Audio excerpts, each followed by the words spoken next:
자, 지금요, 수도권 그리고 부산을 중심으로 엄청난 비가 내리고 있습니다. 호우입니다, 호우.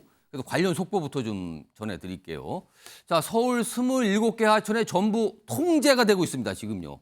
지금 차량으로 하천 건널 때 너무나 위험하기 때문인데 지금요, 서울 시내 곳곳 도로가요, 침수된 모습. 지금 화면을 보시면요, 저 정도로 도로에 물이 차 있습니다. 그리고요, 자, 소양천변 산책하던 남성 지금 사망한 걸로 지금 알려지고 있고요. 이런 호우 피해가 지금 계속 나오고 있는데요.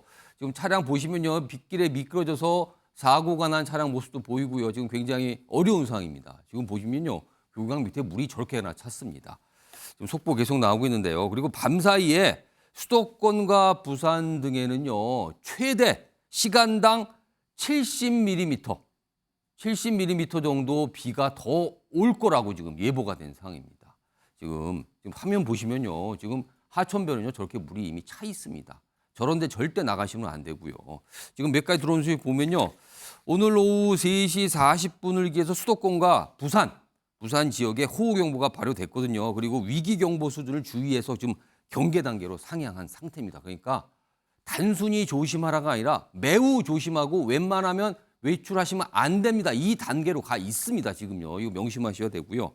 그리고 오늘 밤부터 내일 오전, 그러니까 새벽 사이에 비가 많이 올 거로 드는데 아까 잠깐 말씀드렸지만 어느 정도인가면요, 시간당 적게는 30mm, 많게는요, 최대 70mm까지 1시간 동안 오는 양입니다. 이렇게 호우가 지금 예보된 상태니까요. 조심하셔야 되고요. 그리고 또 한 가지는요, 앞서서 이미 호우가 한번 내렸거든요. 그다음에 지반이 약해졌고 뭔가 응급조치란 곳들이 있어요. 근데 거기 근처에 계시는 주민분들 계시면요, 혹시라도 위기상황 발생할 때 신속하게 대피할 수 있도록 준비해달라는 당부가 있었고요.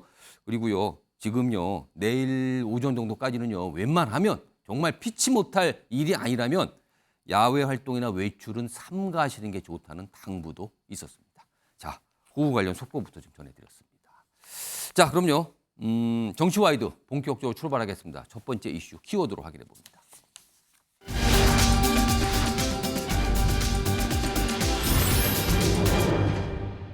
자, 화면 가운데 땅이 들어가 있습니다. 예상되시죠? 그 옆에 도로가 나 있는 거 보시니까 서울 양평 고속도로와 관련된 정치권의 정말 치열하고 거친 공방 오늘도 진행됐는데요. 우선요, 민주당에서는 압박 공세를 이어가고 있거든요. 오늘도 마찬가지였습니다. 그 내용 좀 영상으로 먼저 확인해 봅니다. 윤석열 정부는 처가 땅 종점을 원합니다. 이것이 심플한 본질입니다. 대선 직후에 바뀐 종점도 처가 땅 방향. 엊그제 임명된 용산 출신 국토부 차관이 세일즈에 나선 종점도 처가 땅 방향. 일관됩니다. 답정 처가입니다. 백지화는 하루짜리 국면 전환 쇼였습니다. 솔직히 윤석열 정부가 처가 땅 노선 아닌 길을 추진할 마음이나 가능성이 1%라도 있습니까? 대통령이 직접 답하기 바랍니다. 자, 민주당 굉장히 압박을 하고 있는 상황이죠. 그리고요, 이런 상황에서 국민의힘도 가만히 있지 않습니다. 새로운 어떤 의혹 제기, 땅과 관련된 얘기를 어제도 그렇고요, 오늘도 굉장히 강하게 꺼내놓고 있거든요. 그 모습도 확인해 보시죠. 이리 가면 군수 땅, 저리 가면 총리 땅, 요리 가면 실장 땅이라는 말이 나올 지경입니다. 양평에서는 민주 땅입니까? 민주당 게이트라 해도 과언이 아닐 것입니다. 노선 결정과 관계없이 민주당 게이트 의혹의 진상은 명명백백히 밝혀내야 할 것을 다시 한번 강조합니다. 경제성도 떨어지고 양평 국민에게 돌아가는 혜택도 적은 과거 원안을 그토록 고수했던 이유가 바로 원안 종점 인근에 전 민주당 군수의 땅이 있었기 때문이었던 겁니까? 내로남불도 이런 내로남불이 없습니다. 자, 이 얘기 좀 해보겠습니다. 정미경 전 국민의힘 최고위원 나와 계신데요. 지금 국민의힘에서 뭐랄까, 이걸 반격이라고 표현할까요? 맞불할까요? 아무튼 뭔가 의혹 제기를 하면서 문제 삼고 있는데, 그중에 가장 핵심 중에 하나는 민주당 소속의 전 양평 군수가 뭐 이란 여러 가지 했는데 원안 관련된 종점에 땅을 갖고 있다. 이 부분을 가장 문제 삼고 있거든요. 근데 이거에 대해서 민주당은 물타기 한다. 또 이런 반발이거든요. 이거 어떻게 보십니까? 무슨 물타기를 뭐 그렇게 해요. 그게 아니고요. 지금 핵심은 뭐냐면 그 IC입니다. IC. 예. 그러니까 처음에 원안에는 IC가 없어요. 양평군 안에. 그렇습니다. 그러니까 양평 군민들은 사실은 아니 고속도로가 만들어지는데 양평 고속도로 만들어지는데 왜 우리 땅 안에 IC가 없나 이럴 수 있지 않습니까? 예. 그래서 그 문제를 제기했는데 그때 문재인 정부 당시에 이거를 민주당 당협위원장 그 양평에 소속된 그다음에 지금 문제가 되는 그 군수 이렇게 다 협의를 한 거예요.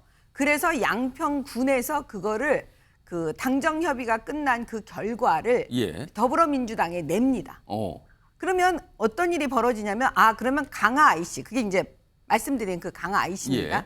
그러면 강화 IC를 집어넣고 다시 만들자 이런 얘기가 나온 거예요. 그러면 IC 문제, 강화 IC 문제를 제일 먼저 제기한 거는 민주당이었습니다. 그러면 지금 민주당은 뭐라 그러냐면 원안에 그냥 놔두고 강화 IC만 첨부시켜 달라는 거예요. 종점은 그대로 두고 예. IC만 추가하자. 네, 근데 좀 이상하지 않아요? 저 처음에 그게 되게 이상했거든요.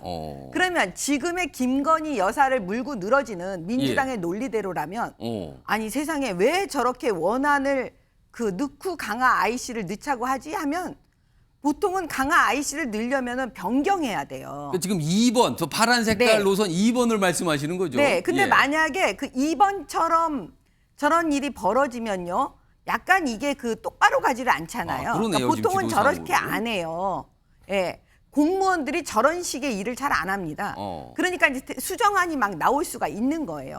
그 중에 하나가 이제 3번이 나왔겠죠. 근데 여기서 핵심은 뭐냐? 지금 보니까 민주당의 논리대로라면 예. 저 지금 원래 이란에 종점을 지금 고집했잖아요. 예. 거기에 그 당시에 민주당 양평 군수 땅이 있었던 거예요.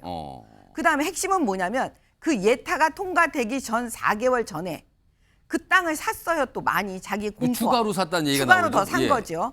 그러면 생각을 해보세요.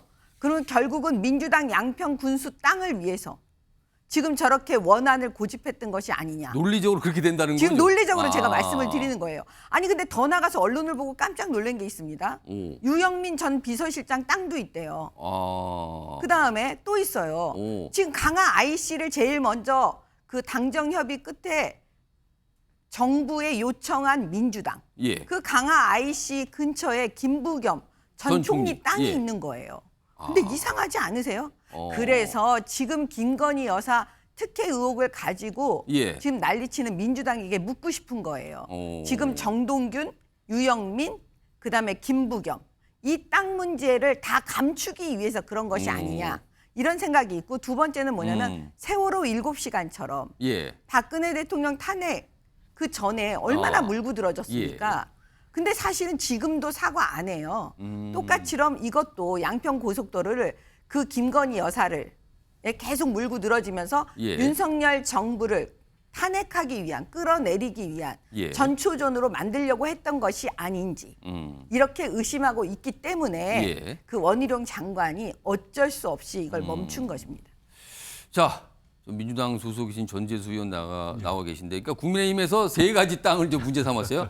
군수 땅, 실장 땅, 총리 땅 있는 거 아니냐 지금 여기 있다. 그러면서 여기다 의혹 제일 강하고 했거든요. 그리고 정미경 전 최고위원 그게 추가해서 아니 지금 윤석열 정부에 대해서 뭐라도 하려는 거 아니냐? 과거 사례가 있다. 이것까지 덧붙여 질문을 해주셨어요. 어떻게 좀 답을 하시겠습니까? 아마 내일이나 모레쯤 되면 예. 민주당 소속의 전 현직 정치인들 다 해가지고 혹여라도 양평에 집을 가지고 있거나 땅을 한 평이라도 가지고 있는 사람 모조리 다 조사를 해가지고 하루에 몇 명씩 계속해서 국민의힘이 이렇게 막 할 것 같은데요.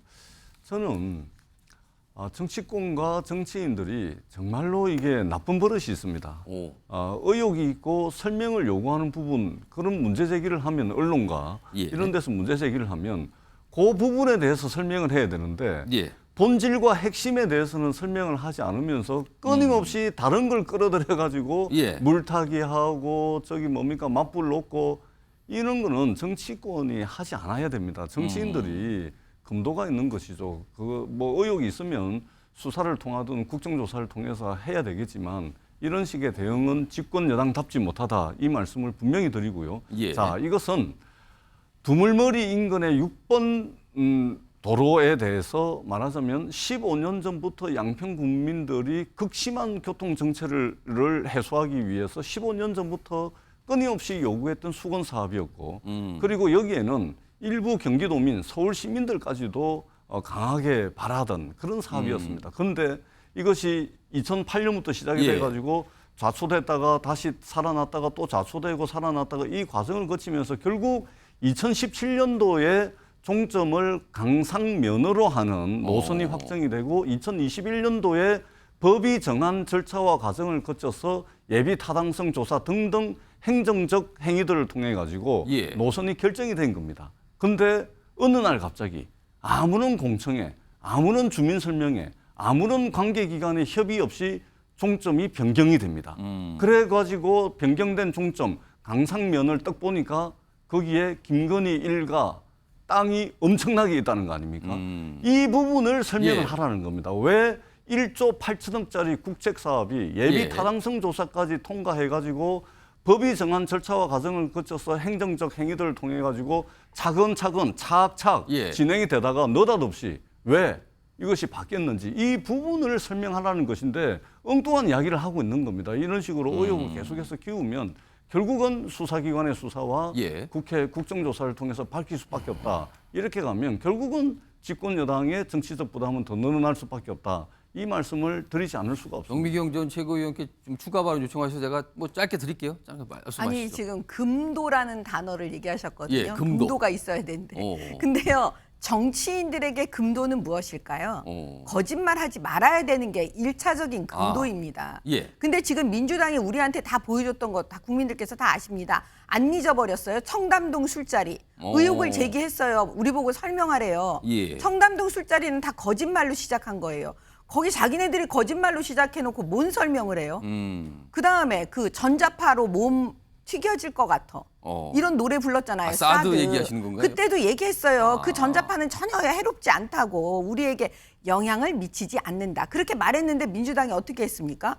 막 탬버린에 가발에 춤추면서 그렇기 때문에 제가 봤을 때 금도 예. 얘기하면은요 반성부터 먼저 하고 금도를 얘기해야 됩니다. 지금 이 자리에서도 고속도로 종점이 왜 바뀌었는지를 설명하라 그러니까 그 설명은 안 하고 또 엉뚱한 이야기합니다. 양평에서 있잖아요. 벌써 김건희 여사와 그 일가들이 벌인 일들이 지금이 세 번째입니다. 한두 번이 아니에요. 첫 번째는 양평공흥지구 LH가 100% 공영개발을 하기로 한 것을 김건희 일가가 그걸 민영개발을 해가지고 엄청난 경제적 이득을 얻고 개발 분담금 10원도 안 내다가 문제가 되니까 나중에 추후 납부합니다. 그리고 2003년, 2008년 예. 김건희 일가 땅을 형질 변경을 해가지고 평당 4,800원짜리가 26만 원, 27만 원 해가지고 무려 56배가 올랐다라고 국정감사에서 문제가 제기된 거 아닙니까? 그리고 지금 고속도로 종점을 또 변경합니다.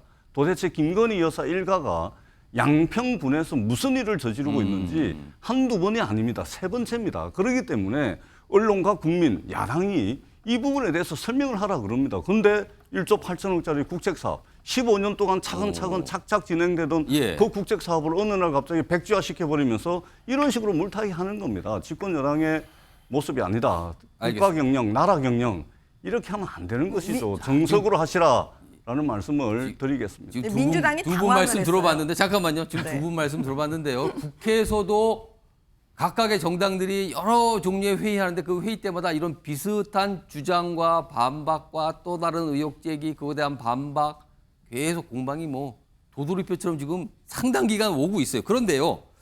어떻게 보면은 이 서울 양평 고속도로 관련된 땅과 관련된 의혹 제기의 시작점이라고 볼 수 있는 게 지난달 이해찬 전 민주당 대표의 어떤 발언이 있었거든요. 그 발언 좀 들어보겠습니다. 얼마 전에 보니까 본부장이라고 그랬잖아요. 본인, 부인, 장모라고 그랬는데 땅 투기를 해도 지금 몇 달 됐다고 그 양평에다가 고속도로 노선을 변경을 해가지고 그 자기네 땅 사는 대로 지나가도록 만들어요. 역대 어느 대통령도 그런 짓은 안 했어요. 몰래 해먹긴 했어도 내놓고 해먹진 않았습니다. 이 부끄러움이 없어요. 부끄러움이. 자, 이 얘기가 나온 다음에 국민의힘에서 강하게 반박했죠. 그러면서요 이런 모습이 있었습니다. 여기 이제 이해찬 전 대표의 얘기가 여기 위에 있고요. 그리고 국민의힘이 고발을 했어요. 이거 명예훼손 혐의다. 말도 안 되는 주장을 꺼내서 지금 뭔가 또 폄하를 하고 있고 이건 결국에 명예훼손이다. 그래서 고발을 했고요. 시간이 조금 지났죠. 이런 내용이 나옵니다. 서울경찰청이 수사에 착수했다. 그러니까 이 경찰로 간 거예요. 결국에 이 사안에 대해서 뭔가 좀 알아보겠죠. 그래서 지금 또 약간 예상되는 사항은 이해찬 전 대표를 소환 조사하는 문제, 소환할지 말지 뭐 이게 또 정치권에 떠든 쟁점점 떠올라서 또 여야가 격하게 충돌하지 않을까라는 생각도 좀 듭니다. 아무튼 일단 경찰 쪽 넘어가서 이건 또 이저대로 내용이 좀 진행될 것 같고요. 자, 그런데 이런 상황에서 최근에 원희룡 국토부 장관 논란 의혹 제기가 나오자 아예 사월 백지하겠다고 발표해버리죠. 이와 관련해서도 민주당에서 계속 얘기가 나옵니다. 그 얘기 들어보시죠. 원희룡 국토부 장관은 양평 고속도로 백지화를 선언하며 민주당과 맞짱을 뜨겠다고 합니다. 국민을 위해 일하는 장관이라면 그것을 밝히는 일을 해야지 민주당과 맞짱 뜨겠다는 것은 대통령에 대한 과잉 충성입니다. 자, 홍석준 의원님. 원희룡 장관의 경우 일단 백지화 선언을 했잖아요. 근데 민주당이 이 사안에 대해서 사과를 해야 사업을 재추진하겠다 이렇게 또 밝히고 있거든요. 근데 지금 분위기로 보면 민주당이 사과할 것 같지 않거든요. 이 분위기에서는. 그렇다면 사업 재추진이 안 된다는 건데 지금 이 자체가 사실은 국민의힘에게도 부담 아닙니까 좀? 분명히 그 원희룡 장관의 백지화는 좀 뭐 강수죠. 예. 그래서 뭐 저희 당이나 정부에도 분명히 이제 부담은 있는데 이제 그런데 이제 이제 정확하게 이제 저도 뭐 공무원 생활 25년 했으니까 예. 좀 말씀을 이제 좀 드리고 싶은 게 뭐냐면 예비 타당성 심사를 마치고 난 다음에 그대로 다 되는 게 아닙니다. 예비 타당성 심사를 마치고 난 다음에 이제 타당성 심사를 거치게 되죠. 그러면서 자연스럽게 이제 그 노선이라든지 또 환경영향 평가에 의해서 좀 사업 내용이라든지 사업 시기라든지 이런 게 많이 달라지게 됩니다. 99년도 예비 타당성 심사가 도입되고 난 다음에 도로 어떤 그 통과가 도로 어떤 그 신설에 따른 그 노선이 전체적으로 통과된 게 24건인데 그중에 이제 시점과 종점 노선이 달라진 게 총 14건이에요. 사실은 상당히 이제 많이 이제 달라지게 되는 거죠. 그리고 난 다음에 사업 시기도 예산이라든지 환경영향 평가에 따라서 예. 상당히 이제 많이 이제 달라지게 됩니다. 그런데 좀 전에 우리 전님도 말씀을 이제 왜 그 정부에서 차근차근 노선이 변경된 거 설명하지 않느냐 하는데 예. 제가 볼 때는 이게 듣고 싶은 것만 들으니까 설명을 해도 외면하는 거예요. 국토부라든지 저희 당에서 굉장히 설명을 많이 했습니다. 예를 들어서 타당성 심사를 문재인 정부 때 이제 2022년 1월 달에 해서 공모를 해서 3월 달에 그 회사 기업을 선정하고 난 다음에 5월 달에 마치게 됩니다. 예. 그래서 그 타당성 심사한 그 용역 업체가 3가지 안을 가지고 이제 국토부한테 이제 그 제안을 했고 그 안 중에 이 안이 최적의 안이라고 원희룡 장관이 취임 3일 만에 보고를 원장관에 직접 했는지 모르지만 국토부에 했다고 하는 거예요. 그런 식으로 이제 변경의 어떤 이제 논의가 이제 시작된 것이고 그렇게 될 수밖에 없는 것을 국회에서 원장관이나 국토부에서 설명을 계속해서 했음에도 불구하고 예. 지금 이제 민주당은 그 설명이 부족하다는 동 하면서 외면을 지금 하고 있는 것이죠. 거기에 따라서 원장관은 이렇게 정치적인 논란이 지속되면은 아예 이제 털어가겠다. 그래서 이제 강수를 둔 건데 사실은 이런 국책 사업마저도 이렇게 민주당이 예. 계속적으로 지금 물고 늘어지는 거. 특히 지금 예. 김건희 여사에 대해서 지금 물고 늘어지는 게 지금 한두 번입니까? 예. 뭐 줄리라든지 뭐 여러 가지 최근에 또 예, 도이치모터스 이런 거는 저는 민주당이 정말 그 반성을 좀 해야 된다고 봅니다. 그럼 지금 상황에서 대치가 너무 거칠어지고 있거든요. 그럼 이 상황에서 양평고속도로 사업 재개는 어려운 겁니까 현실적으로 그러면? 저희 당에서 그러면 이제 양평군 이제 그 주민들 예. 주민 투표 안도 그러면 원활할 건지 수정은 할 건지 제안도 했었습니다. 그렇기 때문에 이 문제는 어떤 안이 그럼 가장 합리적인지 정말 그 차분하게 국회에서나 또 뭐 저희들 당에서 예. 제안했던 주민 투표나 이런 것을 좀 해결을 저는 해야 된다고 봅니다. 앞서 봤던 그 지도 좀 다시 한번 불러올까요? 노선 그려져 있는 지도 있어요. 예. 여기 보면 박원석 전 의원님 지금 노선이 1, 2, 3, 3개가 있어요. 각각에 여러 가지 논쟁이 있고 그다음에 각 종점마다 땅이 뭐가 있고 다 표시가 됐습니다. 여기 하나 추가해서 지금 원희룡 장관은 백지화를 선언해 버렸거든요. 자, 그럼 이 양평 고속도로 어떻게 해야 되는지 만약에 재개한다면 1, 2, 3 중에 어떤 걸로 가야 되는지 어떻게 생각하십니까? 일단 원희룡 장관은 심각한 직권남용을 하고 있다고 봅니다. 이 서울 양평 고속도로 건설 계획은 예. 이게 법정 계획입니다.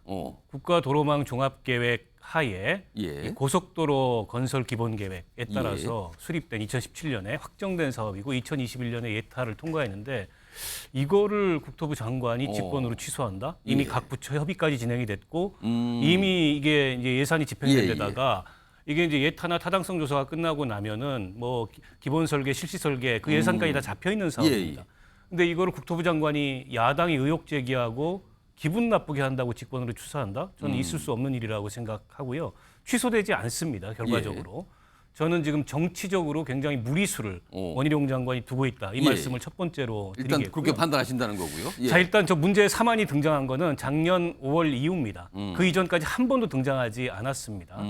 이른바 이제 타당성 조사를 맡은 용역 업체에서 예. 저게 더 나은 대안이다라고 그 이제 보고서를 용역 그 실시 보고서를 냈다는 건데 아시다시피 대선은 3월 9일 날 끝났고요. 업체 선정은 그 전에 됐더라도 용역 결과는 정권이 바뀐 다음에 예. 인수위가 진행된 다음에 예. 내놓은 겁니다. 어디에 맞춰서 용역 결과를 내놨을지 우리가 그건 이제 상식적으로 판단을 해보면 될 거라고 보고요. 그럼에도 불구하고 양평군에서는 예. 국토부가 그 조회한 의견에 대해서 국토부가 구한 의견에 대해서 원안에 가까운 아까 그 지도를 보시면 일안이 있죠. 예. 그 일안이 경제적 타당성이 있고 지역 주민의 편익에 부합한다라고 의견을 냈고 3안에 대해서는 경제성 평가를 다시 해야 되고 비용이 더 든다라고 예. 평가를 했습니다. 경제성 평가를 다시 해야 된다는 얘기 뭐냐면 예타를 다시 해야 된다는 얘기나 다름없어요. 그런데 지금 예타도 하지 않고 다시 하지 않고 구렁이 담 넘듯이 3안으로 추진하려고 한 정확한 경위와 이유가 뭐냐? 그 업체와 양평군 그리고 국토부 사이에 오간 모든 공문을 다 공개하고 이 문제에 대해서 용역 보고서도 공개하고 예, 예. 이 검증에 들어가면 전 될 거라고 봅니다. 근데 국토부에서는 3안이 예. 교통량도 더 분산시키고 더 경제성이 있다고 주장하는데 그건 주장이에요. 그렇게 주장하면 안 되고 어떤 산식과 어떤 그 기준에 근거해서 어떤 데이터를 용역 보고서에서 얻었는지 그 공개하라고 저는 말씀드리고 싶습니다. 자, 이게 치열합니다. 갑자기 고속도로를 내는 문제가 정치권 이슈로 오면서 걷잡을 수 없이 약간 좀 치열해지고 있는 것 같아요. 이런 상황에서 지금 원희룡 장관 얘기를 하면서 이 도로 얘기를 지금 같이 하고 있거든요. 이런 건데 다음 화면 좀 보겠습니다. 오늘 나왔던데 이게 뭡니까? 화환이 잔뜩 있는데 여기 보세요. 원희룡 장관님 항상 응원, 뭐 힘내세요. 이거 응원 화환인데 과거에 이런 응원 화환을 받으셨던 분들이 있었어요. 전 정부에도 있었고 지금도 있었는데 국토부 앞에 원희룡 장관을 응원하는 화환, 그러니까 사업백자 잘했다. 뭐 이런 거 결단 잘한 거다. 뭐 이런 걸 응원하는 화환이 많이 와 있다고 그럽니다. 지금. 뭐 어제 최근부터 매일같이 이렇게 와 있다고 그러는데 이거를 어떻게 봐야 되는 건지 모르겠는데 다음 이 상황과 관련해서 다음 화면이 하나 더 있습니다. 이 민주당 의원 박용진 의원이 또 뭔가 좀 비판하는 목소리를 냈어요. 원희룡, 한동훈, 유병호는 감사원 사무총장 아닙니까? 유병호의 밀리는 저질 존재감을 회복하려 정치적으로 오버하고 있다. 막장 인질극을 중단시켜야 된다.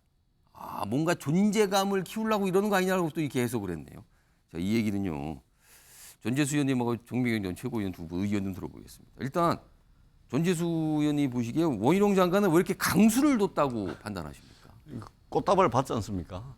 예, 저 꽃다발을 통해서 저희들이 바로 원희룡 장관이 원했던 것이 무엇인지 바로 저희들이 추정이 가능하다 그렇게 생각을 합니다. 자기 진영의 사람, 자신에게 박수 칠 만한 사람들만을 위한 그런 정치를, 개인 정치를 장관 신분으로 하고 있는 겁니다. 우리 박원석 의원님께서 조금 전에 말씀하셨듯이 이 서울 양평간 고속도로는 있잖아요. 법정 계획입니다. 법정 계획. 장관 하나가 자기 마음대로 백지화시키고 자기 마음대로 재개하고 이럴 수 있는 게 아니고 법정 계획으로서 국가도로망 종합계획으로 법정 계획으로 돼 있는 겁니다. 그리고 그 하위 계획인 고속도로 건설 계획 여기에 다 나와 있는 겁니다. 법정으로 추진되는 대한민국은 예. 시스템으로 돌아가는 나라 아닙니까? 개인적으로는 정치적 이득을 얻었을지는 몰라도 분명히 얻은 것 같습니다. 개인적인 정치적 이득은 얻었는데 나라는 멍들고 있고 시스템으로 돌아가는 대한민국이 이상한 나라가 돼가지고 있고 나라 경영과 국가 경영을 과연 이런 식으로 해도 되는 것인지 저는 정치인으로서 정말로 이거 해서는 안 될 그런 지금 정치적 행위를 원희룡 장관이 하고 있다. 예. 이런 말씀을 드리지 않을 수가 없습니다. 그런 식으로 하시면 안 됩니다. 나라 경영, 국가 경영 정말 그런 식으로 하시면 안 됩니다. 알겠습니다. 정비경 전 최고위원이 보시기에 원희룡 장관이 사실 강수예요. 이거는요. 전격적인 강수인데 왜 이런 강수를 뒀다고 보십니까?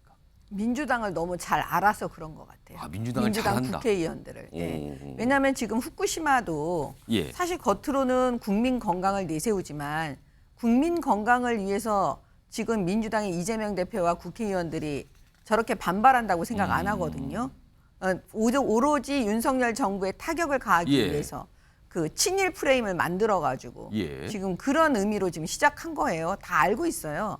근데 지금 양평 고속도로도 마찬가지입니다. 양평 고속도로에 관심 있을까요? 지금 민주당 국회의원들?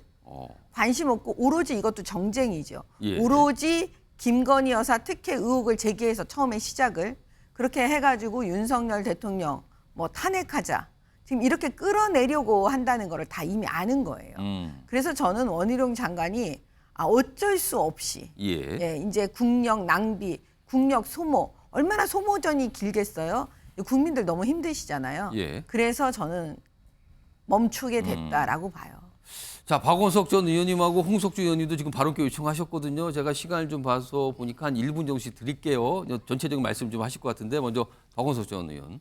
일단 이게 보도가 나오고 이슈가 된 이후에 예. 원희룡 장관의 태도가 달라졌습니다. 7월 3일에 애초에는 원희룡 장관이 뭐라고 말씀을 하셨냐면 이거 내가 최근 들어서 알게 됐는데 늘공들이 이게 오해받지 말아야 되는 일을 이렇게 오해를 받도록 일을 잘못 처리했다. 원점에서 재검토하겠다. 그 얘기는 뭐냐면 정무적으로 고려해서 다시 검토하겠다는 입장이었어요. 근데 며칠 있다 갑자기 당정협의하면서 입장이 바뀌었죠. 예. 그러면서 갑자기 백지화를 들고 나왔습니다.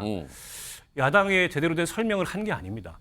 백지화를 들고 나오고 나서 그 백지화를 합리화시키려고 이런저런 얘기를 하고 있고 심지어 야당이 사과하면 재추진하겠다. 사과하지 예. 않으면 추진하지 않겠다.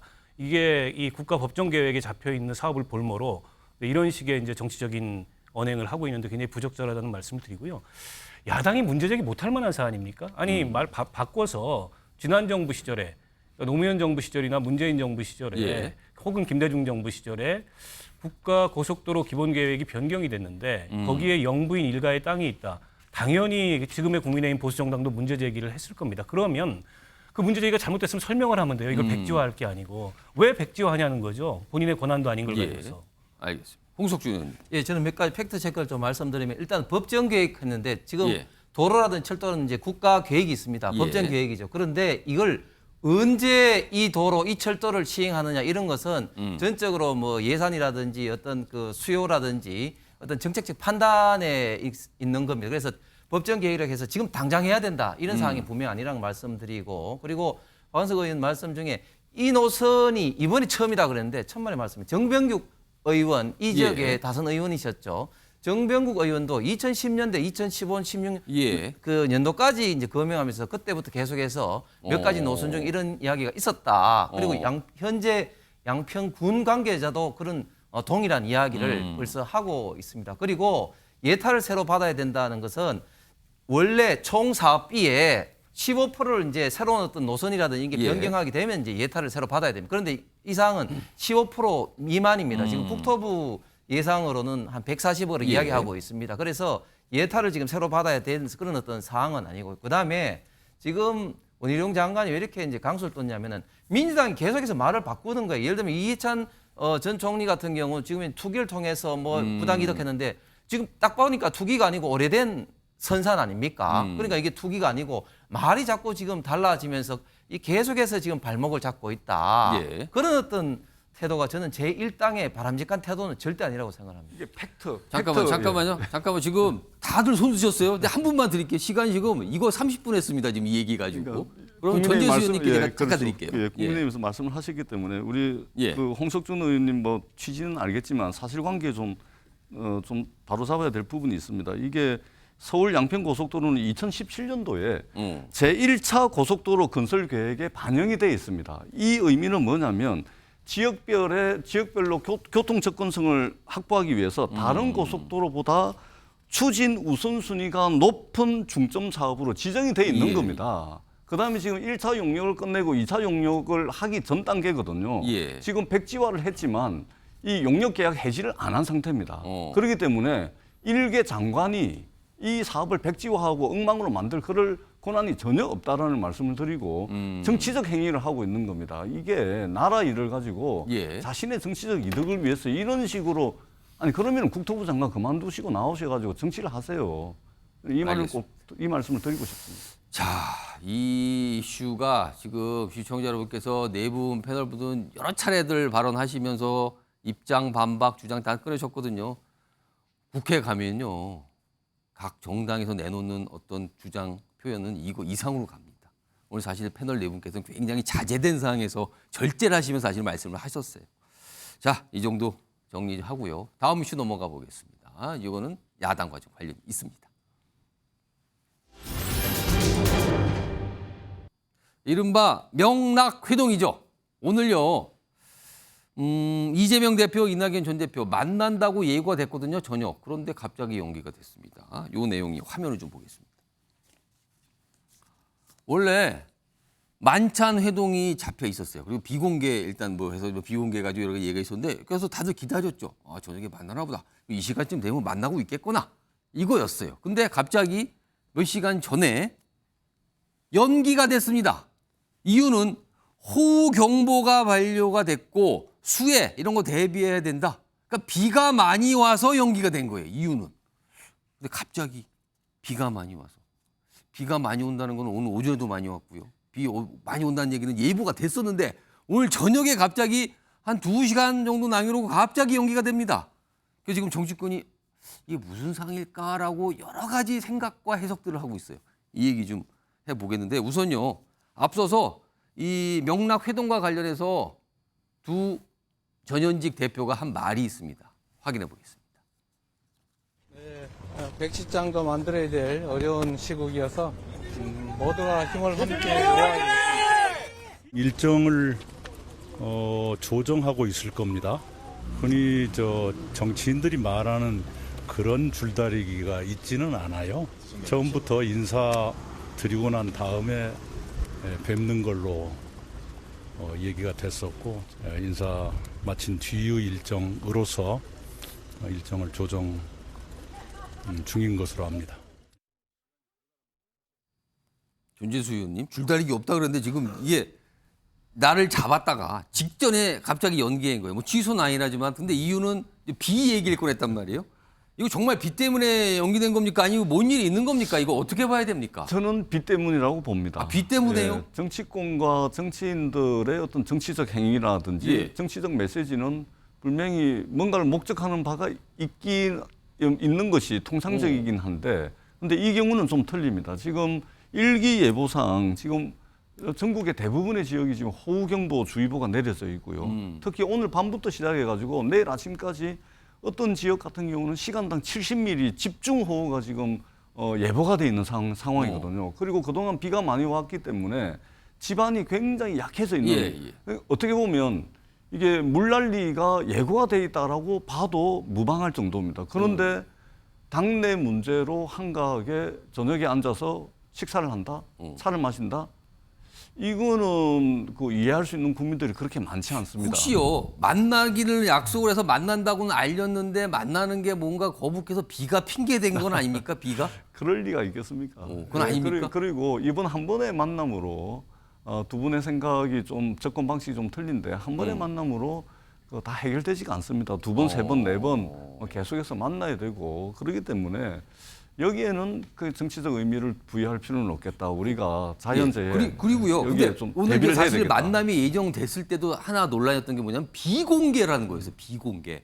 그러니까 통상적으로 만나면 최소한 만나는 모습과 인사말 정도는 언론들이 가서 좀 볼 수 있게 하고 빠져주세요 하고 한 2시간 얘기하고 이러는 거거든요. 통상 끝나면 다시 한번 얘기도 하고. 근데 장사도 안 알려주고 다 비공개라고만 그러거든요. 그래서 오늘 여의도 쪽에서 나온 궁금증이 뭐냐면 도대체 누가 먼저 공개하지 말자고 얘기했을까? 이걸 가지고도 여러 가지 얘기가 나오는데 이건 어떻게 된 겁니까? 그러니까 이게 두 분의 만남이 무슨 뭐 세기의 만남도 아닌 것이고, 예, 당에 또 어떤 두 분이 어떤 이야기를 할지 저희들이 충분히 예측 가능한 거 아니겠습니까? 그런 측면에서 이것이 뭐 공개냐 비공개냐 또 언론 카메라에 공개하냐 안 하냐 누가 먼저 제안했냐 뭐 이런 이야기까지 할 필요는 굳이 없을 것 같습니다. 만나면 만나는 것이고 그리고 한 번의 만남으로 끝나는 게 아니고 지속적으로 만나야 되고 그다음에 당에 역량과 힘을 모아야 되는 그런 시기이기 때문에 이 두 분의 만남에 커다란 어떤 뭐 정치적 의미를 부여한다든지 그럴 필요는 없을 것 같습니다. 그럼 오늘 연기된 건데 그럼 언제 다시 잡습니까, 날짜를? 아마 요 장마가 좀 이제 좀 지나가야 되지 않을까, 예, 좀 거쳐야 되지 않을까. 비가 계속 오는 거 아닙니까? 그러니까 이번 주말까지는 온다 그러더라고요. 다음 주 정도면은 예, 잡지 않을까 생각합니다. 다음 주 정도 비가 좀 웬만큼 그쳐야 된다. 갑자기 명락회동에 비라는 변수가 등장을 했거든요. 근데 앞서서요. 이 이재명 대표, 이낙연 전 대표의 만남이 과연 어떤 결과를 가져올 것인가를 놓고도요. 아주 전혀 다른 시각과 입장들, 전망들이 나왔거든요. 그 내용 좀 확인해 보겠습니다. 당의 단합에 굉장히 도움이 되는 그런 회동이다 이렇게 보고요. 내년 총선까지는 이낙연 대표와 이재명 대표는 협력할 수밖에 없는 운명이다. 총선 승리를 위해서 힘을 합하는 것이 민주당 지도부 출신들이 가장 기본적인 자세 아니겠어요? 그러니까 대선에서는 경쟁할지 몰라도 총선에서 경쟁할 리가 없지 않습니까? 그런 측면에서는 당의 승리를 위해서 두 분이 손을 잡게 돼 있죠. 저는 이재명 대표가 뭐 백지장도 맞들면 낫다 그러는데 백지장 맞들었는데 방향이 다르면 틀리면 찢어지죠. 찢어져요. 예. 그러면 맞들면 나은 게 아니지. 맞들면 찢어지지. 지금 상태로는 아무 개혁도 안 하고 두루뭉수 현상 관리만 하고 지지율 전전긍긍하고 그러면서 또 표 달라 그러면 누가 표 줍니까? 신용이 다 떨어졌는데. 정미경 전 최고위원님, 이런 시각차가 있어서 그런 게 바탕에 있을까요? 이 굉장히 정치권에서 주목받았던 만남인데 비 때문에 연기가 되는 상황이 왔거든요. 이거 어떻게 이해하고 계십니까? 저는 그거를 누가 비 때문이라고 다 생각을 하겠습니까? 그 사실은 그 온라인 커뮤니티 민주당의 당원 전용 커뮤니티를 이재명 대표가 만들었어요. 최근에 새로 개설이 됐습니다. 네, 그게 블루웨이브라고 이제 하는데요. 그 개설 하루 만에 이 커뮤니티장이 거의 전쟁터로 바뀌었다는 거예요. 양쪽에? 네. 그 다 아시겠지만 이제 언론에서 많이 말씀하셔가지고 그 개딸들과 그러니까 이재명 대표를 지지하는 극성 당원들 개딸이라고 불리죠. 네. 그 다음에 또 이낙연 전 총리를 지지하는 또 당원들도 있을 거 아니에요. 그러니까 전쟁터로 바뀐 거예요. 뭐 만나면 탈당하겠다 뭐 이렇게 강성으로 주장하시는 분들도 계셔서 제가 볼 때는요. 이게 이제 너무 심하니까 좀 호흡 조절하는 게 아닌가라는 생각이 드는 거예요. 왜냐하면 좀 이것이 좀 잠잠해질 때까지 너무 지금 서로 날이 서 있다 지금 지지자들이. 그러니까 좀 기다렸다가 만나려고 하는 것은 아닌지 그런 생각이 일단 들고요. 두 번째는 만나봤자 저는 별 의미가 없어 보여요. 핵심은 뭐냐면 공천권이잖아요. 그러면 이낙연 전 총리에게 그 측근들에게 공천권을 줄까요? 이재명 대표가? 제가 볼 때는 그게 뭐 쉽지 않은 게임이다. 겉으로는 저러지만 속으로는 결국은 전쟁터죠. 양 당사자도. 공천 때문에 그렇습니다. 자, 이런 가운데 앞서서 그 커뮤니티에 올랐던 무슨 낙지 사진이 약간 올랐는데 이거 좀 잠깐 볼까요? 지금 이 최근에 개설됐는데 이게 뭡니까? 이게 커뮤니티, 당원들이 올린 커뮤니티에 왜 낙지가 등장했죠? 근데 이래요. 낙지 제철인 가을이 기대된다. 낙지는 역시 탕탕 쳐야 먹어야지. 이 낙지라는 표현이 이낙연 전 대표를 겨냥한다고 지금 민주당 내에서 알려져 있거든요. 뭐 수박, 낙지, 식재료가 등장을 해요. 자꾸만 뭘 이렇게 서로 상대방에서 얘기를 하는데. 그래서 그런 걸 겨냥한 게 아닌가 해서 사실 이 커뮤니티 온라인 글들을 보면 굉장히 날이 서 있는 게 많긴 합니다. 지금 이런 상황을 혹시 의식해서 오늘 비를 핑계로 연기된 거 아니냐. 뭐 이런 해석도 뭐 가능할 것도 같네요. 지금요. 일단 상황이 이렇고요. 일단 또 언제 만나는지 기다려보면 될 것 같고요. 다음은요. 방금 영상에 등장했거든요. 추미애 전 장관. 보겠습니다. 이 포스터가 있어요. 간담회 포스터. 여기 보시면 날짜는 오는 16일 일요일로 잡혔는데 추미애 전 장관이 간담회를 한다 그래요. 근데 제목이 이래요. 추미애 전 장관님과 함께하는 간담회. 근데 여기 보시면 날짜 소개하고 요 위에, 요 사진 위에 요거 좀 볼게요. 요거 좀 크게 보겠습니다. 이게 무슨 소리일까요? 현 정치 폭풍의 언덕에서 추미애가 말하다. 뭘 말을 하겠다는 건데 폭풍의 언덕 뭐 이런 표현이 들어갑니다. 박원석 전 의원님. 정치 폭풍의 언덕은 이게 무슨 뜻입니까? 무슨 소리를 하는 겁니까, 이거는? 글쎄요. 뭐 추미애 그 전 장관과 예. 또 추미애 전 장관을 따르는 이른바 민주당 내 강성 지지층의 만남인 것 같은데 현 정치 상황이 내년 총선을 앞두고 마치 그 폭풍의 언덕에 선 것처럼 민주당한테 위태롭다. 이제 이런 뭐 정세 인식인 것 같아요. 거기서 추 전 장관이 할 말이 있다. 근데 그 할 말이 뭔지는 대략 짐작이 됩니다. 뭘 말할 거예요? 아니 이미 예고편을 다 얘기했잖아요. 오. 결국 그 본인은 법무부 장관을 그만둘 생각이 없었는데 예. 문 대통령의 사의 종용에 따라서 그만뒀고 예. 그 바람에 윤석열 검찰총장, 검찰 독재 정권이 들어서게 됐고 때문에 윤석열 정권 탄생의 1등 공신이라는 본인에 대한 멍에는 부당하다. 예. 뭐 이런 얘기를 하고 싶은 거지 않습니까? 그러면서 그 책임을 이제 뭐 문 전 대통령, 이낙연 전 총리 이렇게 전가하는 그런 모습을 비췄는데 그 연장선에 서 있다고 봐요. 그러니까 결국 민주당으로서는 추 전 장관이 어떤 메시지를 내든 예. 당 입장에서 그렇게 달가운 메시지는 아닐 거고 일각에서는 그런 메시지를 내므로 인해서 이재명 대표와 추 전 장관은 이제 정치적 거리감이 본인 스스로 가깝다고 생각하고 그 거리감을 더 좁혀서 예. 이재명 대표 체제하에서 정치 복귀를 이 계획을 하고 있는데 실제 이재명 대표 입장에서 좀 부담스러워졌다. 추 전 대표가 이런 해석도 있거든요. 예. 이재명 대표하고 가까운 정성호 의원 같은 경우에 방송에 나오셔서 이러면 정말 부담스럽다. 예. 이런 목소리까지 내고 있어요. 그래서 일각에서는 추 전 장관의 이른바 내부 총절이 결국에는 본인을 쐈다. 뭐 이런 해석까지 나오는 상황입니다. 예. 그러나 어쨌든 또 강성 지지층 일각에서는 그에 대한 반응이 있기 때문에 그런 반응들을 모아서 뭔가 정치적 재기를 꿈꾸는 예. 그런 어떤 목적의 자리가 아닌가 싶어요.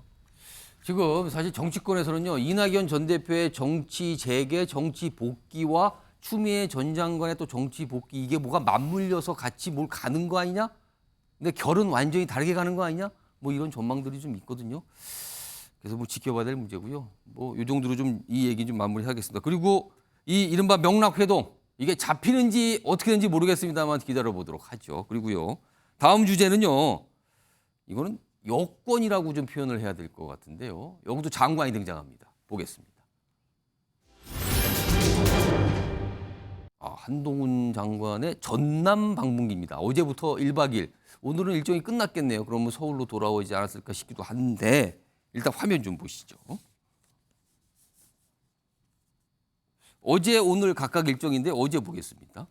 일단 법무부 장관이라는 거를 시청자 이렇게 염두에서 좀 봐주세요. 근데 조선소를 찾았어요. 조선소. 전남 조선소에 가서 현장을 둘러봤습니다. 물론 이 조선소에서 근무하는 외국인 근로자들 요새 인력난이 좀 있다 그러죠. 그런 걸 관련돼서 좀 보러 갔는데 조선소를 갔어요. 여기 보면 헬멧 쓴 모습도 있네요. 그 옆에 가겠습니다. 이거 오늘인데요. 전남도청에서 정책간담회를 했어요. 정책간담회를 한다면 통상 경제부총리나 뭐 산업부 장관 이런 게 연상되는데 법무부 장관과 정책간담회. 여기는 김용록 전남도지사 모습, 악수하는 모습이 이렇게 돼 있습니다. 어제 일정, 오늘 일정 주요 내용이 이런 사진과 함께 있는데요. 자, 그럼요. 관련 영상이 있습니다. 확인해 보시죠. 이거 장관님.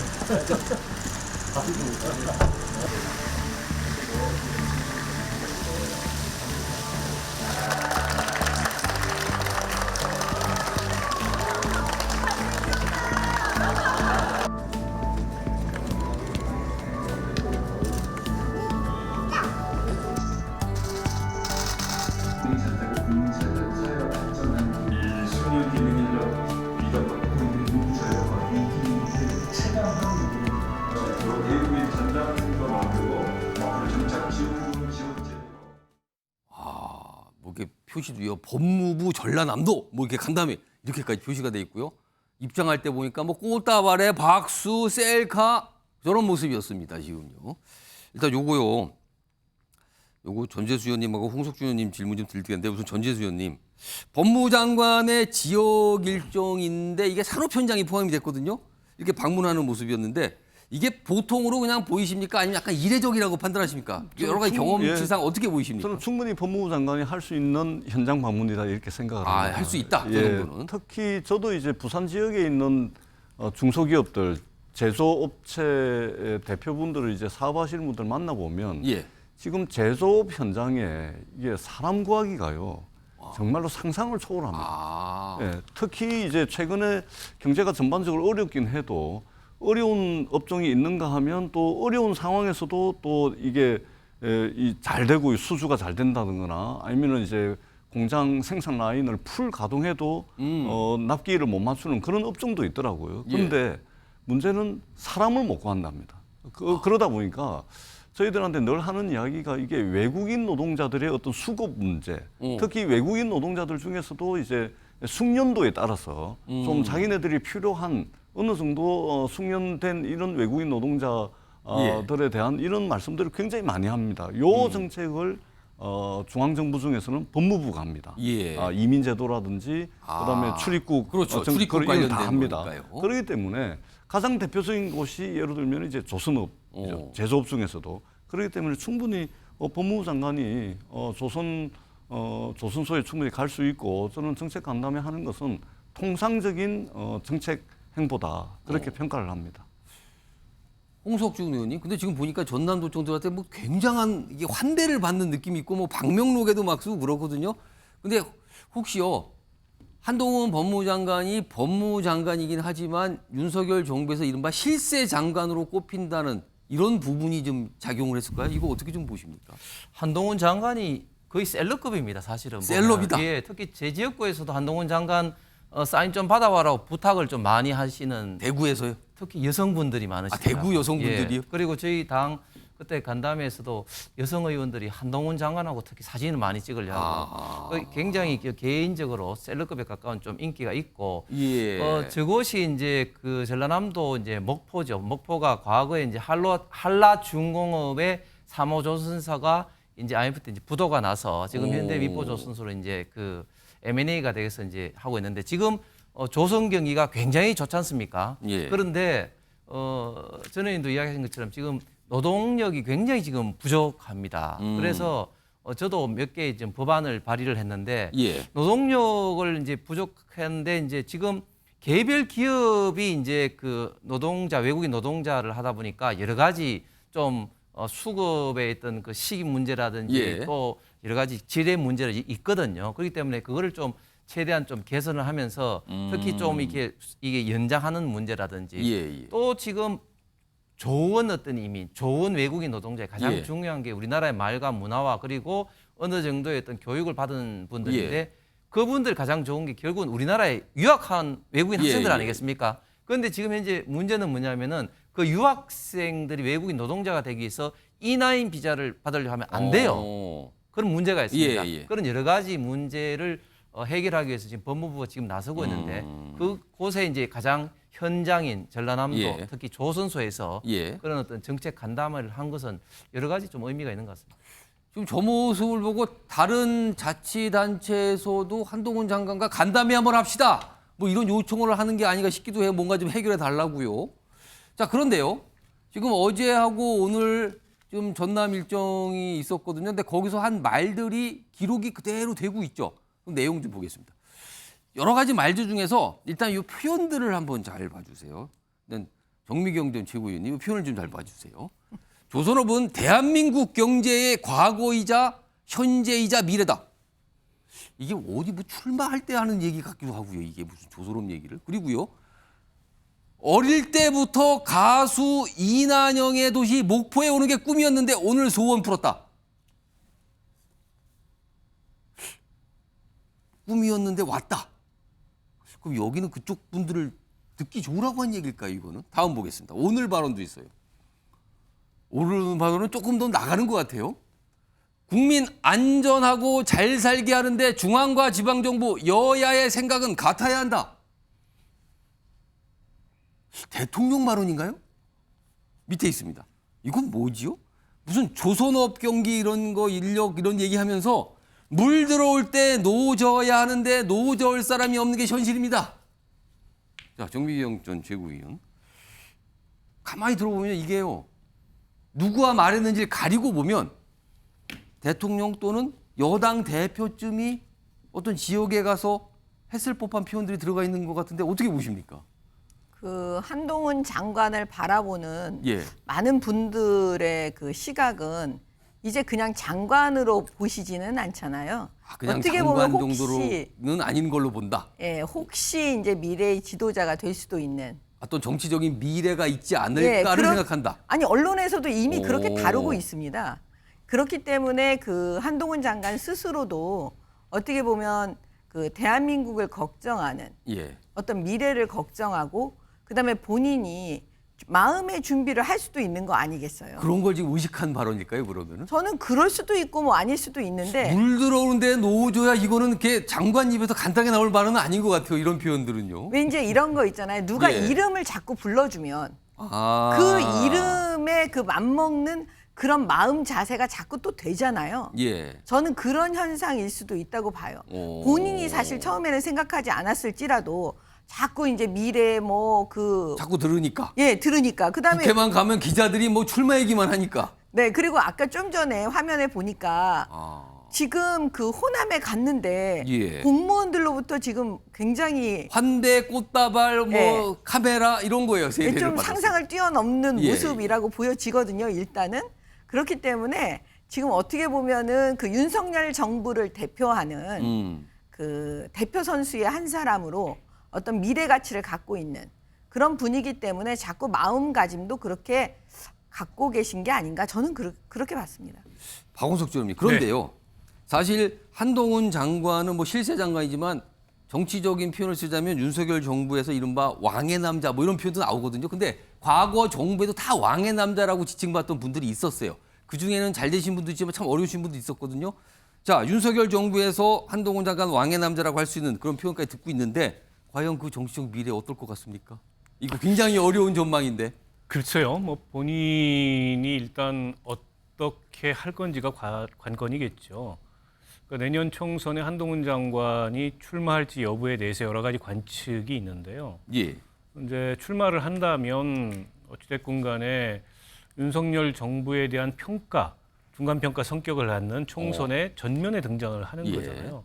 그만큼 이제 한동훈 장관이 총선 구도의 전면에 부상을 하게 될 가능성이 높고, 그거는 이제 잘 되면은 그 성과를 딛고서 그 다음 예. 행보를 가겠지만 잘 되지 않으면은 거기서 이제 한동훈 장관의 한계가 딱 드러날 가능성도 있기 때문에 본인으로서도 상당히 리스크가 있는 승부라고 보고요. 만약에 총선 출마라는 건 굉장한 리스크를 갖고 있다. 네, 근데 이제 최근의 모습을 보니까 어쨌든 보폭을 넓히고 예. 있는 것 같아요. 그러니까 법무부 장관의 지방 방문은 보통은 이제 이 법무검찰 행정과 관련된 현장을 많이 찾는데 그렇죠. 그게 아닌 업무 연관성은 있지만 산업 현장이에요. 다른 정책 현장을 간 거예요. 그리고 전남도에서 이제 김영록 지사가 여러 가지 정책 건의를 했기 때문에 예. 그에 대한 이제 화답의 성격으로 방문을 한 거라 하더라도 가서 얘기하는 메시지를 보면 저거는 굉장한 정치적 메시지들이에요. 대한민국 경제 목포에 오는 게 꿈이었습니다. 그냥 장관의 그 해당 정책 현안과 관련된 예. 언급이 아니라 원론적인 내용이긴 하지만은 굉장히 정치적 언급이거든요. 그런 면에서 확실히 한동훈 장관이 정치적으로 보폭을 넓히고 있다. 이렇게는 보여요. 다만 저게 내년 총선 출마를 염두에 둔 행보냐, 그건 아직까지도 속단하기는 어렵다고 봅니다. 아직은 판단 유보지만 심상치 않아 보인다. 뭐 이런 말씀을 해주셨습니다. 자, 한동훈 장관 국회에 와도 주목받고요. 뭐 호남 방문도 주목을 받았네요. 좀 이런 모습입니다. 다음은요. 지금 나토 정상회의 참석을 위해서 지금 리투아니아 방문 중이죠. 윤석열 대통령 얘기인데요. 뭐 관련 주제로 넘어가 보겠습니다. 패딩인데 애착 패딩? 지금 이 사진 나오는 이 패딩을 말하는 걸까요? 화면 좀 보겠습니다. 리투아니아 도착을 해서 이전 이 정상회의가 열리는 그 도시를 약간 좀 산책을 했거든요. 그래서 뭐 여러 만남이 있었는데 그 복장이 이거예요. 이게 패딩인데 이 패딩 이렇게 막 압축시키면 막 조그마지는 그 패딩 아닙니까? 간편하게 입을 수 있는 가벼운 거. 근데 이 패딩을 보니까 많은 분들이 아 이거 어디서 봤는데 하시는 분이 많아요. 그러고 보니까 여기 앞으로 가겠습니다. 2020년 4월 총선 투표 때도 이 패딩을 입었어요. 그리고요 지난해 5월 반려견. 그러니까 이게 네가 취임 전인 거죠 이때가. 산책하는데 이 패딩을 입고 나왔어요 산책을. 그리고 리투아니아가 산책하는데 똑같은 패딩이에요. 이게 같은 패딩일지 아니면 같은 패딩을 여러 개를 갖고 있는 건지 모르겠습니다. 똑같은 걸 입고 있습니다 지금요. 이거였습니다 이거. 이거 홍석중 의원님. 그러니까 이게 검찰총장 때도 입었던 건데 이거 혹시 뭐 들으셨을지 모르겠는데 똑같은 패딩을 고집하는 이유 혹시 아세요? 저는 잘 모르겠지만 이게 사람에 따라서 이제 옷을 고르는 스타일도 다양하지만 예. 또 한번 옷을 사고 난 다음에 그 뭐 자주 바꿔 입는지 아니면 자기 좋아하는 옷을 또 자주 입는지 이렇게 좀 마음에 스타일이 드는 좀 뭐가 다른 것 있으면? 같습니다. 예. 저 같은 경우도 한 옷을 자주 뭐 이렇게 좀 오래 입는 그런 스타일인데 아마 윤석열 대통령도 원래 이제 본인 스타일이 좀 좋아하는 옷을 집중적으로 오래 이 입는 패딩을 좋아하는 건가요? 그런 것 같습니다. 그리고 본인도 이제 자막에도 있습니다만은 저 뚱뚱한 사람들은 같은 뭐 이렇게 옷을 뭐 이렇게 입는다 그런 어떤 언급도 이제 했지 않습니까? 그렇기 때문에 이제 그런 것 같은데 특히 이제 저곳이 지금 리투아니아 발틱 상국 중에 하나인 리투아니아 수도인 이제 빌뉴스인데 예, 빌뉴스. 그게 이제 예.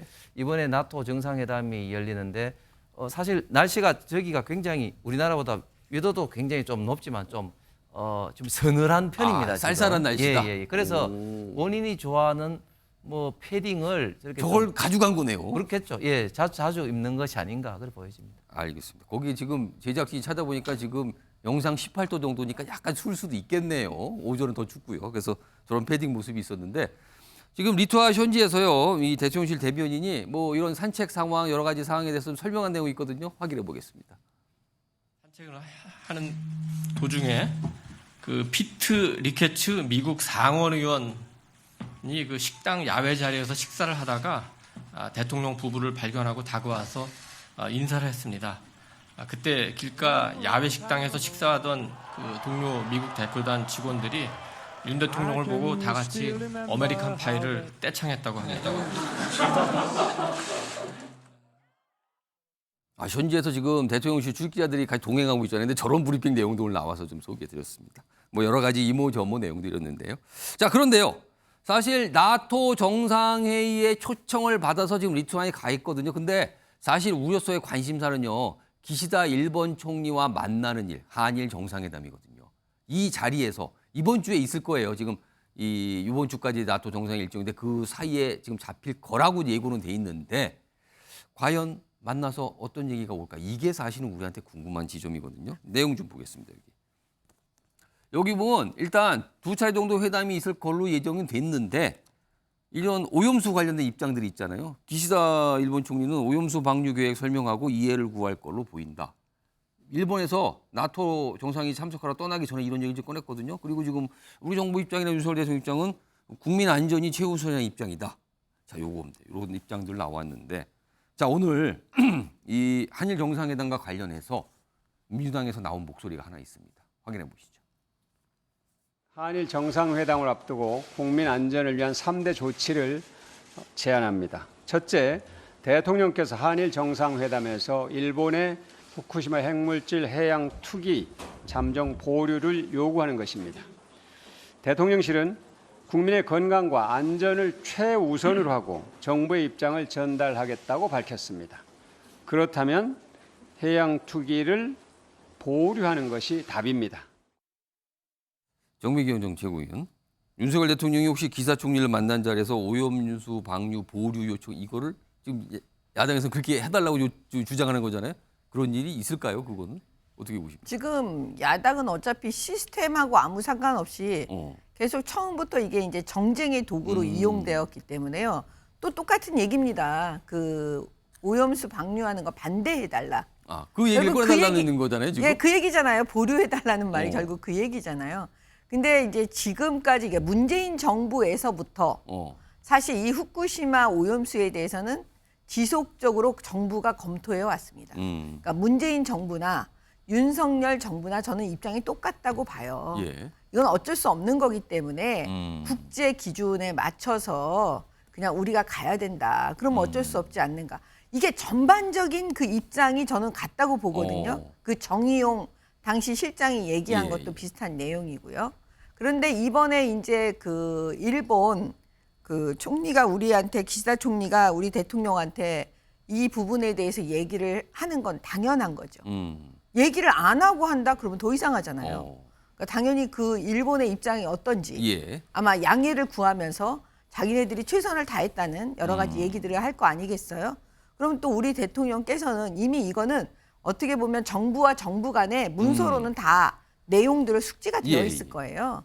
그렇기 때문에 그 지속적으로 이런 걸 어떻게 관리가 계속 될지에 대해서 우리 정부가 어떤 요청 사항이 있는지 이런 것들을 아마 말씀하시지 않을까 저는 그렇게 봅니다.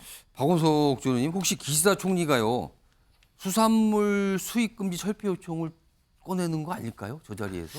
이미 일본 내각에서 그런 얘기가 나오고 있죠.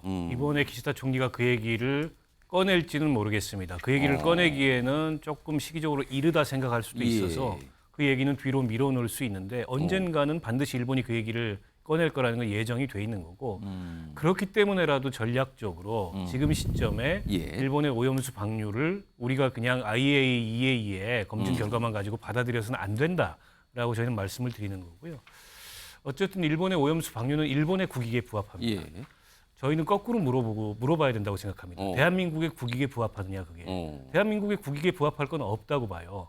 크던 작던 대한민국의 걱정거리가 되고 대한민국 국민들에게 위험이 증가될 수는 있겠죠.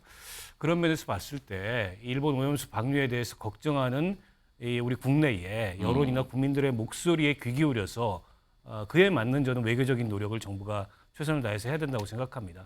단지 IAEA의 검증 결과만 가지고서 일본의 국익에 부합하는 어떻게 보면은 저게 나중에 어떤 위험을 일으킬지도 모르는 채 검증되지 않은 부분이 충분히 있는데 그런 결정을 우리 정부가 무비판적으로 동조했을 때 그에 가져올 후에 여러 가지 결과들에 대해서 저는 정부가 책임을 져야 된다고 생각합니다. 자, 일단 뭐 일정이 진행 중입니다. 어떤 소식이 들려온지 기다려보도록 하고요. 다음은 영상을 좀 하나 준비했는데 푸바오라고 많이 들어보셨죠? 판다 얘기인데요. 관련 영상 하나 준비했습니다. 보시죠.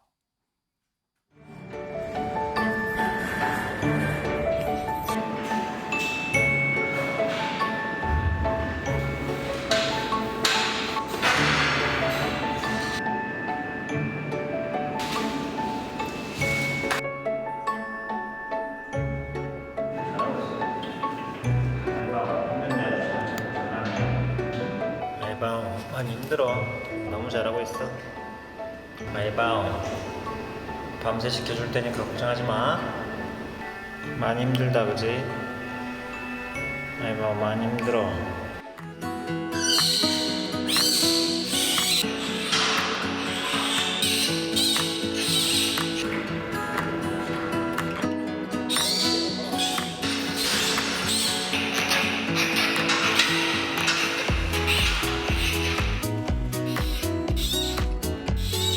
저도 한 마리가 태어났을 때보다 쌍둥이가 태어나니까 정말 감격스럽습니다.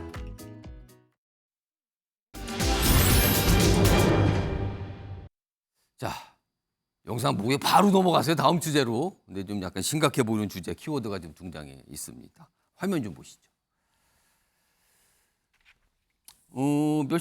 며칠 지났죠? 박원순 전 서울시장 3주기 추도식이 있었죠, 얼마 전에. 근데 거기에 추도사를 하신 분이 있는데 여기 있습니다. 여기 김수진 이대 명예교수 계신데요. 과거에 박원순 선대위원장 이런 걸 맡으신 분이었죠. 근데 이 추도사에서 이런 얘기를 꺼냈는데 이게 지금 큰 논란이 되고 있습니다. 마지막 결단 둘러싸고 억측 비난 중상모략이 있었다. 일단 중상모략. 약간 억울하다. 약간 이런 분위기인 거죠. 그러면서 이 얘기를 꺼냈어요.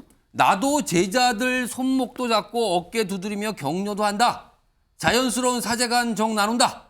근데 고인은 이렇게 가는 거예요. 이게 얘기가. 그래서 이게 지금 굉장히 논란이 좀 비춰지고 있습니다. 이 상황입니다. 이와 관련해서요, 국민의힘에서 좀 뭐 단박에 어떤 논평을 좀 냈거든요. 그 모습 확인해 보겠습니다. 추악한 성범죄마저 미화하는 자칭 운동권이라는 세력의 모렴치 그리고 내로남불의 분노를 금할 수 없습니다. 피해자에 대한 명백한 2차 가해이자 반인권적 행태입니다. 박 전 시장의 추악한 민낯은 문재인 정권의 국가인권위원회조차 성추행에 있었다고 판단했으며 법원 또한 인정한 객관적 사실입니다. 정민경 전 최고위원, 이거 무슨 상황입니까, 이거는?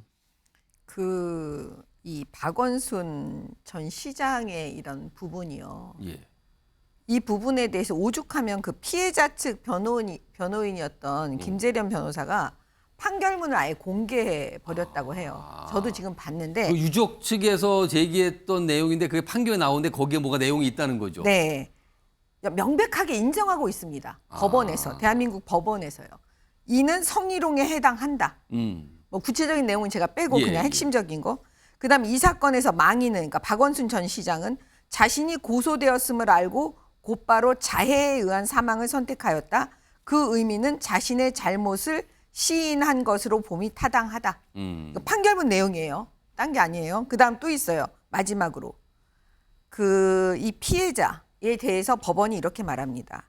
망인 박원순 전 시장에게 밉보이지 않고 박원순 전 시장을 달래기 위하여 피해자가 어쩔 수 없이 한 말로 해석될 여지가 많다. 무슨 얘기냐면 그 피해자가 박원순 전 시장에게 사랑해요 뭐 이런 말한 부분들이 어쩔 수 없이 잘 보이기 위해서 한 말로 해석이 된다라고 판결에서 그냥 다 얘기해버렸어요.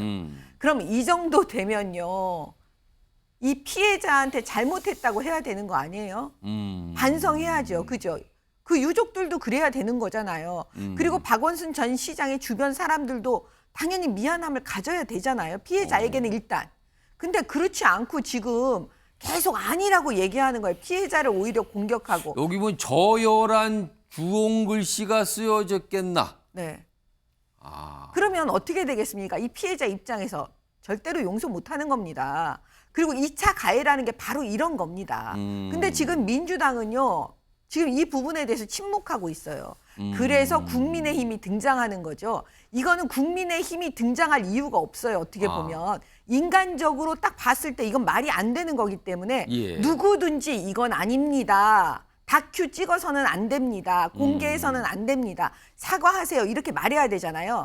근데 민주당이 전혀 안 하고 저러고 있으니까 마치 박원순 전 시장을 옹호하는 듯한 일이 벌어지니까 국민의힘이 등장해서 그러는 건 아니다. 이렇게 지금 얘기하는 거고요. 제가 볼 때 제안을 하나 드리면 민주당이 이 부분에 대해서 진짜 깔끔하게 반성하고 싶으시면 지금 민주당의 혁신위원회가 만들어졌잖아요. 뭐 힘이 있든 없든요. 그 혁신위원회에서 과거에 여성 민주당 국회의원들이 선거 때 남인순, 진선미, 고민정 의원들이요. 이 피해 호소인이라고 했어요. 그 부분을 한 거에 대해서 징계해야 됩니다. 그러면 국민들께서 어느 정도 민주당의 진심을 믿어주시지 않을까. 저는 그렇게 봐요. 지금 피해 호소인 얘기하셨거든요. 그게 벌써 이제 과거예요. 3년 전 시간이 꽤 흘렀거든요. 그때 당시에도 큰 논란이 됐던 그 표현들이 있었는데 다시 한번 영상 불러오겠습니다. 보시죠. 피해 호소인께서 겪으시는 고통에 깊은 위로의 말씀을 드리며 이런 상황에 대해 민주당 대표로서 다시 한번 통절한 사과의 말씀을 드립니다. 피해 호소인의 뜻에 따라 서울시가 사건 경위를 철저하게 밝혀주시기 바랍니다. 예기치 못한 일로 시정에 공백이 생긴 것에 대해서 책임을 통감합니다. 피해를 호소하는 여성의 아픔에도 위로를 표합니다. 자, 민주당 소속인 전재수 의원님, 자꾸 이런 일이 좀 때때로 자꾸 나오거든요. 지금 다큐 영화를 찍었다 할 때도 그런 논란이었거든. 이거 민주당은 오늘도 이런 얘기 아무 얘기가 없어요. 지금 민주당이 당혹스러운 겁니까? 아니면 애써 약간 좀 외면하고 싶은 겁니까? 어떻게 입장입니까 지금요? 그러니까 저렇게 하면 안 되는데 하면 안 되는데 저런 이야기들이 나오니까 사실은 이제 굉장히 난처한 것이죠. 저는 박원순 전 시장이 뭐 살아생전에 굉장히 친하고 각별했던 사람들이 3주기를 맞이해서 335 모여서 뭐 추억을 이야기하고 또 추모도 하고 충분히 그럴 수 있다고 생각을 합니다. 그러나 그것이 개인적 관계에 머물러야지 특히 이게 사회적 발언으로서 이렇게 등장을 하게 되면 이것은 민주당이 추구하는 피해자 중심주의라든지 예. 이런 부분과 부합하지 않습니다. 그래서 저는 뭐 개인적으로야 뭐 뭘 한들 그게 뭐 문제가 되겠습니까? 예. 그러나 사회적 발언에 있어서는 이미 법원의 판결이 난 사안이고 또 돌아가시고 안 계신 분입니다. 어떤 주장을 하든 그것이 뭐 이게 이렇다 저게 저렇다 이렇게 판단을 할 수 있는 상황도 아니거든요. 그렇기 때문에 이제는 좀 이러한 부분들은 좀 그만했으면 좋겠다라는 말씀을 드리도록 하겠습니다. 홍석주 의원님, 그러니까 여기 보면 이런 표현, 그러니까 나도 뭐 제자들 아끼는 데면 손목도 잡고 어깨 두드린 거 이거 자연스러운 건데 이 얘기를 꺼낸 거는 박원순 전 시장의 어떤 논란했던 그런 모습도 별거 아니라는 것처럼 얘기하는 거 들리거든요. 그리고 앞서서 영상 봤지만 피해 호소인한 표현 그때 당시에 큰 논란인데 시간이 흘렀어도 일부 야권 인사들의 인식은 그냥 바뀌지 않고 여전한 겁니까? 이거 어떻게 봐야 됩니까? 예, 그렇다고 볼 수가 있죠. 저런 식으로 계속 언급이 나오는 것은 그리고 박원순 전 시장 주변의 분들이 저런 식으로 계속 언급을 하는 것은 민주당의 어떤 태도와도 저는 충분히 관계가 있다고 봅니다. 민주당은 성범죄하고는 참 관계가 많은 정당 아니겠습니까? 박원순 시장뿐만 아니라 오돈 시장이라든지 안희정 지사 그리고 최근에 또 민주당 소속 그 시의원들의 어떤 희롱과 같은 데 일탈 때문에 뭐 탈당도 하고 그랬는데 이런 문제가 계속적으로 반복해서 생기는 것은 민주당 자체에 어떻게 보면 좀 문제가 있다. 이 문제를 깔끔하게 아직까지도 제대로 정리를 못하는 문제가 있다고 보면서 저는 박원순 시장 주변 분들에게도 말씀 좀 드리고 싶은 것은 조금 전에 김수진 교수가 본인은 뭐 박원순 시장과의 관계에서 뭐 저렇게 이야기했다 하지만 저게 뭐 여성 제자들 뭐 어깨 두드리고 이런 어떤 것들이 한 3, 40년 전에는 어떨지 모르겠어요. 그러나 지금 시대가 변했는데 지금 이야기를 이렇게 하는 것이 본인은 물론이고 또 고인 대신 박원순 시장에게도 그게 좋은 거겠습니까? 박원순 시장은 지금 어떤 심정이 있습니까? 본인이 가장 어떻게 보면은 좀 인생을 살면서 좀 불명예스러운 어떤 그런 행동 때문에 극단적인 선택을 하셨는데 오히려 저는 고인을 더 이런 어떤 말씀이라든지 행동이 더 욕되게 하는 거다. 그래서 저는 주변에 있는 분들도 더 자제를 해야지 그런 것들이 고인을 위하는 거라 그렇게 생각합니다. 지금 이 추도사 부분요. 요거 좀 보겠습니다. 사실은 이게 이 추도식이 있는 지가 날짜가 좀 며칠 지났거든요. 뒤늦게 좀 알려진 거죠. 그리고 본인이 또 스스로 이런 걸 또 공개하는 모습도 있었어요. 여기서 더 알려졌는데 여기 보면 수천 수만 지지자들의 사랑과 존경을 받아온 4개. 여기서 4개라는 거는 박원순 시장을 말하는 거죠. 저열한 주홍 글씨 쓰어지겠나. 그럼 지금 이런 논란에 저열한 주홍 글씨 쓰였다라는 거잖아요. 그리고요. 너는 부끄럽지 않은 삶 살아온 이 시대의 사표요 선구자다. 그러니까 이런 평가를 지금 하고 있는 거란 말이에요. 근데 이런 평가를 자꾸 하면 할수록 지금 민주당으로서는 자꾸만 입을 닫게 되고 그런 게 아니냐라는 이런 시각이 나오고 있는 거거든요. 자, 시청자 여러분께서는 이걸 어떻게 좀 판단하시는지 추도사 부분은 뭐 이렇게 돼 있습니다. 그래서 이게 좀 논란으로 비춰지고 있는 상황입니다.